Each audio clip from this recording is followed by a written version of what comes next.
That year, Liu Laolao made her way back into the Guan Garden, and Grandma Jia was thrilled. It seems like Grandma Jia and this old lady from the village really hit it off. Despite coming from a wealthy background, Grandma Jia has a good understanding of the life and cares deeply for the less fortunate, especially the elderly who have wisdom and life experience. That's why she enjoys chatting with Liu Laolao so much. Whenever Liu Laolao pays a visit, Grandma Jia warmly welcomes her and they have a drink together. On that particular day, after they had a few drinks, Grandma Jia was in high spirits and took Liu Laolao for a leisurely walk in the garden, before bringing her to Long Chui Chapel. We found this part in the story. At that moment, after they finished their tea, they had already had a few drinks and now they were having tea. Grandma Jia took Liu Laolao to Long Chui Chapel. Miaoyu quickly welcomed them in. As they entered the courtyard, they were greeted by a beautiful display of flowers and trees.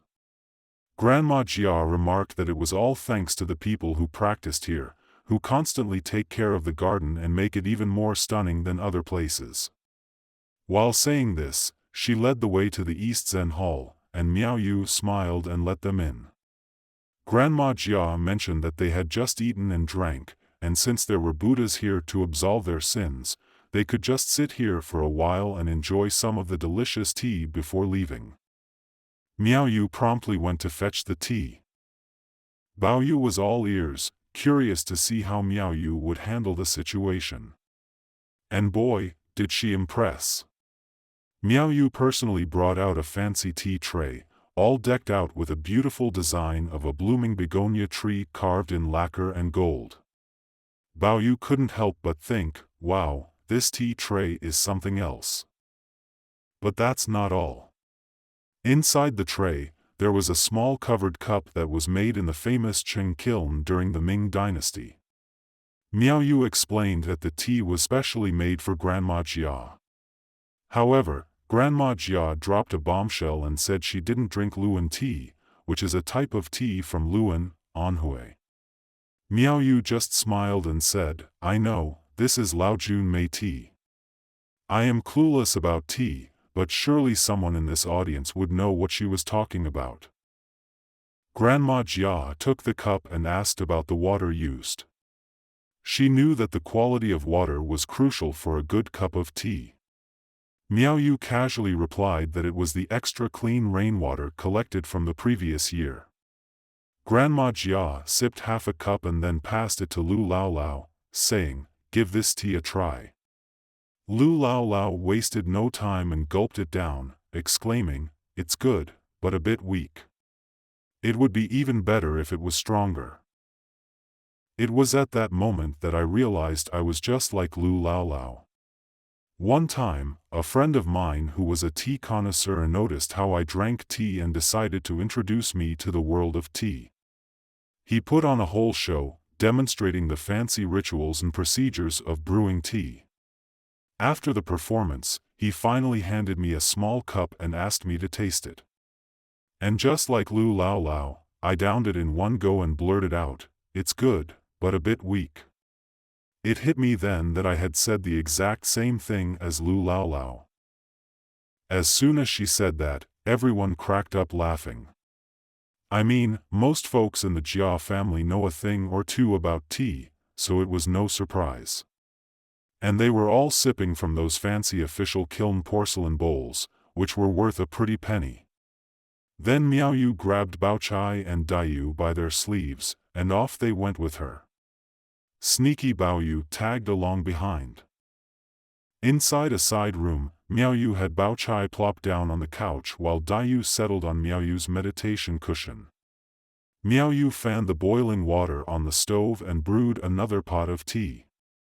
Just then, Baoyu strolled in and announced, you only drink from your private collection.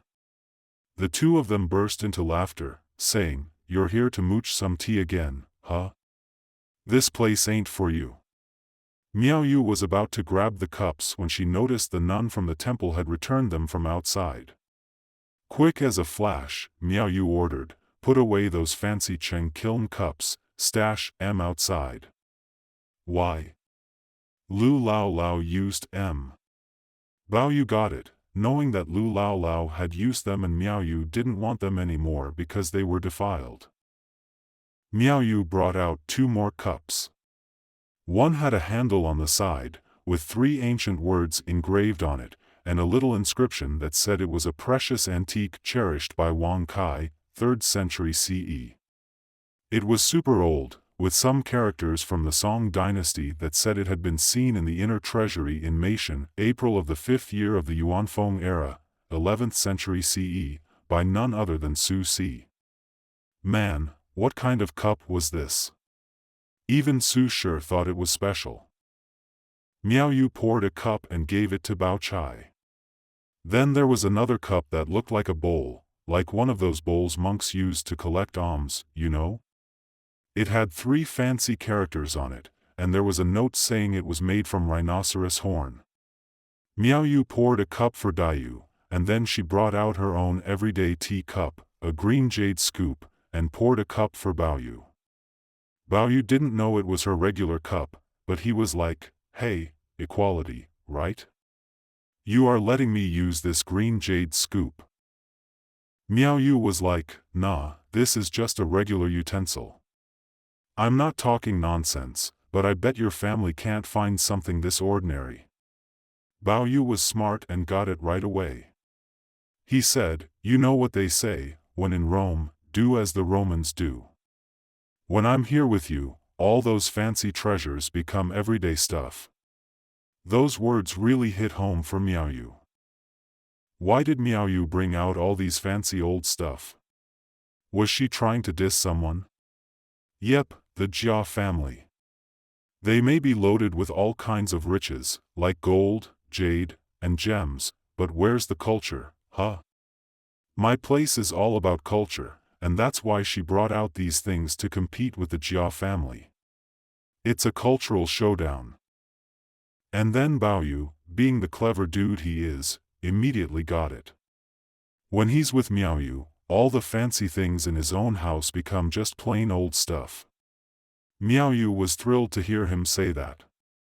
Baoyu gets it, man. Then she was like, "Check this out," and pulled out this huge bamboo root carving that looked like a dragon coiled over 9 times in numerous sections, and she laughed, saying that was the last remaining raitan in her collection. "Can you down it if I fill it?" Baoyu was all like, "Hell yeah, I can drink it all." Miaoyu laughed and said, "If you down it, it would so wasteful if I offered you good tea. Haven't you heard that 1 cup is for savoring, 2 cups are for quenching thirst like a fool, and 3 cups are for drinking like a bull or a mule?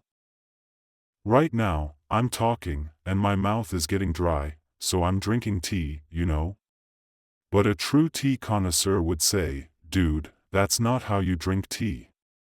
And I'm like, well, if it's not called drinking tea, then what is it? They'd say it's called drinking like an animal, just like how animals drink water." Teasing Baoyu, "And what has your way of drinking become?" Baoyu, Bao Chai, and Daiyu were all cracking up at this. Miaoyu only poured about a cup of tea from the pot, couldn't pour any more, you know? Baoyu sipped it slowly and felt a kind of fancy feeling. By the way, not all dream versions call it fancy, right? In the Gengchen edition, it's called fancy in extremis. Where does this fancy come from? In the Song dynasty, there was this person named Wu Shu, who wrote something called Ode to Tea. It was like a fancy piece of writing, using poems and prose to describe the whole experience of enjoying tea. And there, it mentioned this tea that had a beauty like light and floating clouds. He called it fancy for short. So, after savoring the tea, Baoyu thought it was super fancy and couldn't stop praising it. Of course, Baoyu had a certain level of tea tasting skills, that's why he appreciated it so much. And this made Miaoyu happy. She said seriously, "You were able to enjoy this tea thanks to me and 2 blessings. If it was just you, I wouldn't have given it to you. But let me tell you, these were just empty words. Come on, think about Miaoyu. She even refused to use the cup that Granny Lu had used, but she gave Baoyu her own precious green jade tea vessel. Can you imagine what that meant for her? Miaoyu, she was so proud. She could give her precious tea vessel to Baoyu, but at the same time, she had to say that she wouldn't give it to him if it was just him. Baoyu chuckled and said, I get it, I won't accept your kindness, I'll just thank both of you. Miaoyu nodded and said, I know what you mean with those words. Daiyu was like, is this rainwater from back in the day? She really shouldn't have asked, you know? And then Miaoyu, she's all like, you, girl, are such a commoner. You can't even taste the water. Who dares say that Daiyu is a commoner? Miaoyu finally got the chance to call her a commoner. Miaoyu goes on to explain, this snow fell on the plum blossoms I collected 5 years ago at the Xuanmupanxiang temple. I kept it in this jar with a spooky face design, but I couldn't bring myself to taste it, so I buried it underground. I have only sampled it for the first time this summer, and this is the second time I'm tasting it. How can you not appreciate it, huh? Like, how could Daiyu not taste it, right? It's a whole thing. Miaoyu then mocks, does rainwater from last year taste so light and airy? How would you even put them on the same level? So, earlier, Miaoyu served tea made with rainwater from the previous year to Grandma Jia and the others, right? It's already something special, isn't it? That's how Miaoyu likes to enjoy it. Daiyu gets it at this point, you know? She knows Miaoyu's got her quirks and it's not good to stick around or chat too much. Who knows what would happen if they kept sitting there? So, Daiyu decides to be smart and leaves after the tea, asking Bao Chai to come along with her. Baoyu and Miaoyu were chatting and having a good laugh, and Baoyu was like, hey, throwing away that dirty teacup would be such a waste. Why not give it to that poor lady? She can sell it and make some money. What do you think? Miaoyu took a moment to think and nodded, saying, yeah, that's not a bad idea.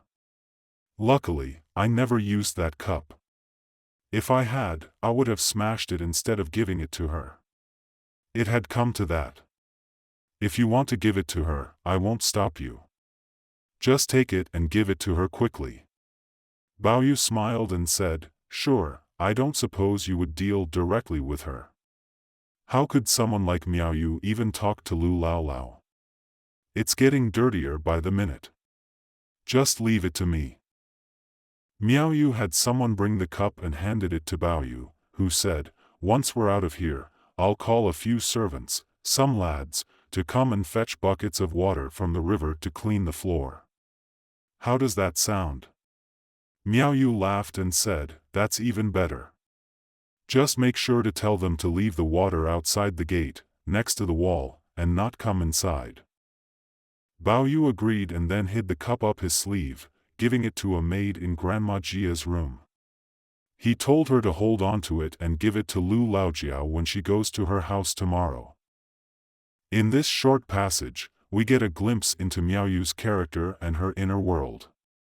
Miaoyu has become a nun, but does Buddhism really promote equality? It's interesting to note that she refuses to use the same cup as Liu Laolao and can't even speak directly to her due to strict hierarchy. On the other hand, Baoyu has a more compassionate Buddhist perspective. He suggests giving the cup to the poor lady instead of throwing it away, so she can sell it and improve her life. So, what does it mean to become a nun? Is it genuine or just for show? Miaoyu might physically be in the monastery, but her heart isn't fully committed. Meanwhile, Xichun may not physically be in the nunnery, but her heart is fully devoted to it, creating a striking contrast. It's like Miaoyu is teetering on the edge of a cliff, a delicate plum blossom blooming on the cliff's edge. Of course, we shouldn't blame her too harshly. I mean, even though she didn't fully commit herself to the idea of becoming a nun, her life really sucks. I mean, seriously, What kind of future would she have in ancient China after her noble family fell from grace? She had no choice but to run off to a nunnery. Sure, she didn't really become a nun in her mind, but she had to hide out there. And if she didn't, what would happen to her? Most likely, she'd end up in the brothels. And even if she did end up as a famous courtesan, it's not like it was a glamorous life. Yeah, they were classy and all, but in that time's society, it would be major blow to her pride. She didn't want to be lumped into that kind of fate. So, she had to stick it out in the monastery. And with her grand noble family right next door, she couldn't help but stand up to them. How? By using her intelligence and culture to put them down. That's Miaoyu for you, someone we should definitely sympathize with and understand. How do we see the character of Miaoyu? Well, it's clear that she genuinely loves Baoyu. You remember the part where Liu Laolao had used the ancient teacup. Miaoyu said she's lucky she hadn't used it before. If she had, she wouldn't give it to her, and she might as well smash it. But then she goes ahead and gives Baoyu the green jade pendant, despite having used it herself. That's true love right there, and that's why we talk about Miaoyu's character. And she's not just any character, she's actually part of the 12 beauties. Impressive, right? But Miaoyu is different from the other beauties. Her birth and refined upbringing made it hard for her to fit into society. Her fate takes a tragic turn when she gets robbed by bandits. She tried to stay pure, but she ends up in a messy situation. It's foreshadowed in the fantasy realm's ledger of life hidden in the grand pantry drawer. Later on, it's revealed that Miaoyu was taken by bandit and probably died.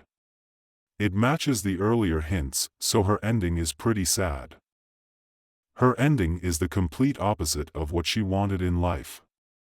She aimed for something high class, but instead, she gets violated by bandits and dies. When we compare Miaoyu to Xichun, it's more or less along these lines.